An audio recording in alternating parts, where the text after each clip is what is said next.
Now, my rhetoric question is, what is public health? What it is?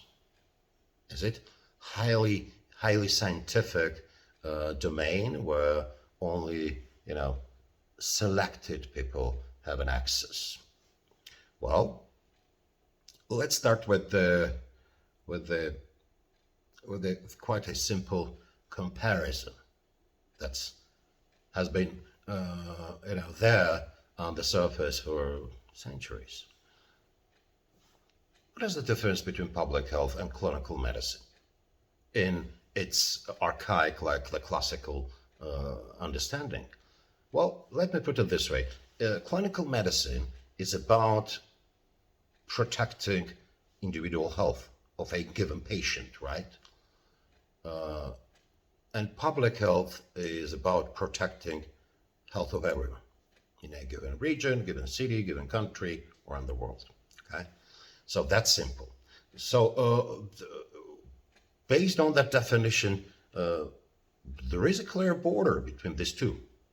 But nowadays, since probably late 1990s, we speak about what we call the new public health, which was brought in by a very good friend of mine and my, I'd say, mentor in this field. His name is Professor Theodore Tulchinsky, or as we call him, Ted Tulchinsky, who is currently Professor Emeritus in Israel. And he came up with this notion of new public health, and here and there, throughout my short videos, I'll be, borrowing from him his concepts.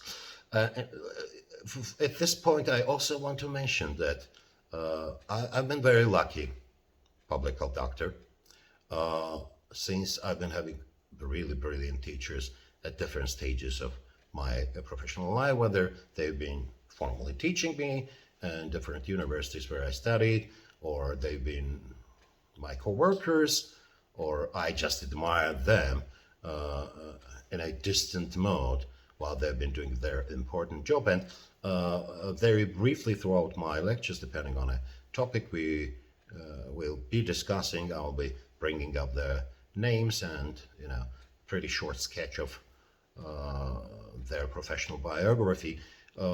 First, I understand that that's going to be quite important to know. On the other hand, that's my obligation as of their student. Now, where we encounter the issues of public health, everywhere, merely everywhere. Let me tell you one story. Well, in 2004, I was elected to the Parliament of Georgia as a result of parliamentary elections. At that time, I was, has already been in politics. Before that, I served as an elected member of the city council, and I was very much involved in health-related programs and dealings at the level of the city council. And then I got elected to parliament, while I was still maintaining my academic, work at the university. And everyone who joins politics is ambitious, right? So I was having my own ambitions, and one of my ambitions was to do something about car traumatism in this country. And let me tell you a very sad story. What was happening? Well, since late 1950s, all cars in the world have been equipped with seat belts, because there was a huge deal of public health evidence that seat belts are very effective in saving lives, especially when there is a deadly car crash. It was like that, and the whole world very soon achieved a consensus on that. You know what happened in Georgia? It was mandatory, according to the administrative code of this country, which is one of the ordinary laws. In 1996, the government of Georgia, actually the Parliament of Georgia, abolished that law. So since 1996, the seatbelts have not been mandatory onwards for all kinds of vehicles, motor vehicles in Georgia. Guess what was the motivation of the parliament and the government to do that? You will never guess, believe me. Well, the situation is used to be like this. Those times, well, let me just remind you, I come from a very small, tiny country of Georgia, which used to be part of the Soviet Union before, and that's the time we, after collapse of the Soviet Union, when we gained independence, and the country was in a tough economic crisis, as many other post-Soviet countries. Nothing really surprising about it.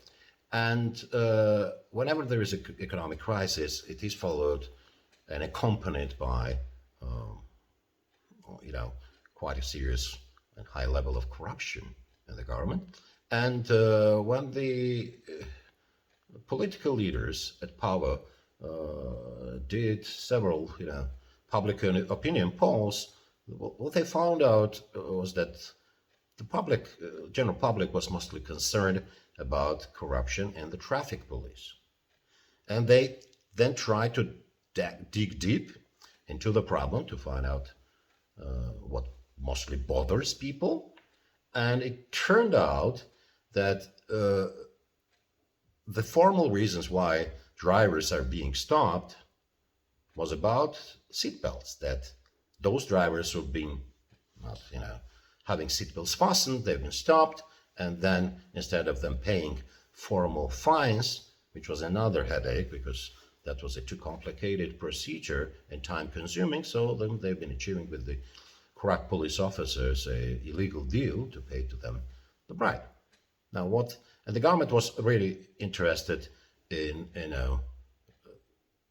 improving the public attitude towards the government. So what they did, instead of eliminating corruption, they eliminated the law.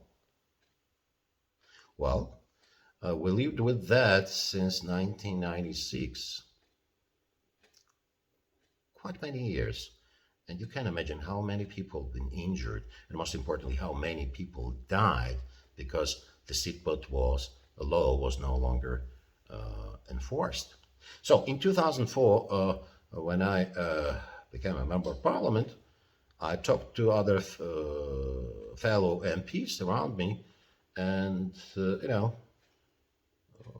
we came up with the idea to return this law. In other words, to make an amendment to the existing law. It was just adding one sentence that not wearing the seat belts results into the fine.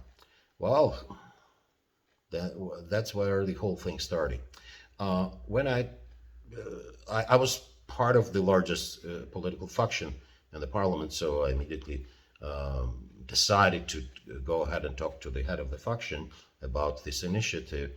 And for my own surprise, well, she said that's a very good idea, but do you think it's appropriate to introduce it now at this political situation? I said, why not? And people are dying. And she said, okay, I support you, but let's introduce this law step by step. Let's make it first mandatory for only interstate highways, and when people manage to digest the whole thing, then let's do it later on, probably in 1 year time. Let's introduce it nationwide. Frankly speaking, I was not quite happy about this development, but since she was more experienced politically than I, so I agreed. Well, then I expected that since I represented the largest political faction which held the decision power in the parliament, that everything will go smooth. No, not at all. I've got lots of criticism at the level of committee meetings, but the main drama started in the plenary session. For instance, one of the prominent members of my own party, a former business person, said, look, I was running a goods distribution service nationwide, and now you're telling me that with this law my drivers should buckle and unbuckle 100 or more times a day. That's going to kill my business, something like that.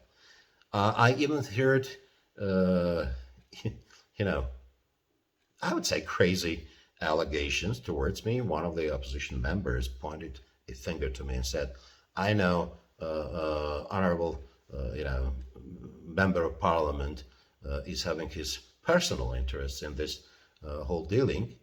He, his company, like his shadow company, has imported to Georgia the seatbelts, and after these seatbelts are made mandatory by the law, he will start selling them and will make huge profits." Well, sounds really crazy, but that was expressed from the formal pedestal. And my favorite is the most widely spread, you know, opinion that, with this law, you're taking away our ethnic and religious identity. So it's literally sounding like this. Look, with this law, you're restricting our freedom. So we Georgians are free people, and you're going to restrain us. Something like that. But since I was already having a political support from the largest faction, from my political faction, so we passed that law. Well, but the whole thing, but the process didn't stop there. Once I got taxi in the street, I sat on the rear seat, and the guy, the driver, who was like probably my parents' age, started buckling up, and he was producing very, very bad words towards the guy who introduced this law. And when I told him, "Look, I'm the guy," he said, "No, you cannot be. You seem a nice fellow. You cannot be that, cruel, ugly guy who did it." You know what happened? The first week, the situation was boiling. There was a very negative public attitude towards it.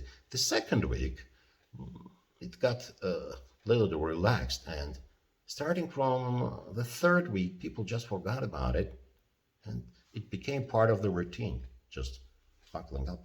Okay, so we managed to introduce the Second Amendment not in the end of the year, but in about 3 months' time, so that we made it a mandatory nationwide, and no one even noticed, including my fellow political opponents in the parliament. So why I brought up this story that, public health is part of our life, and it's part of the political process. Well, I hope you enjoyed this video. I will very much appreciate your comments, so you're free to ask questions, post the comments, and I will make my best to reflect on your comments as far as they are posted there. Thank you again. Thank you very much for listening to this video, and, stay with us. Very soon, in probably time of week or so, I'll be offering another video of mine. Okay. So, in the meanwhile, please stay in good health. So we'll see you probably in the next week. Thank you.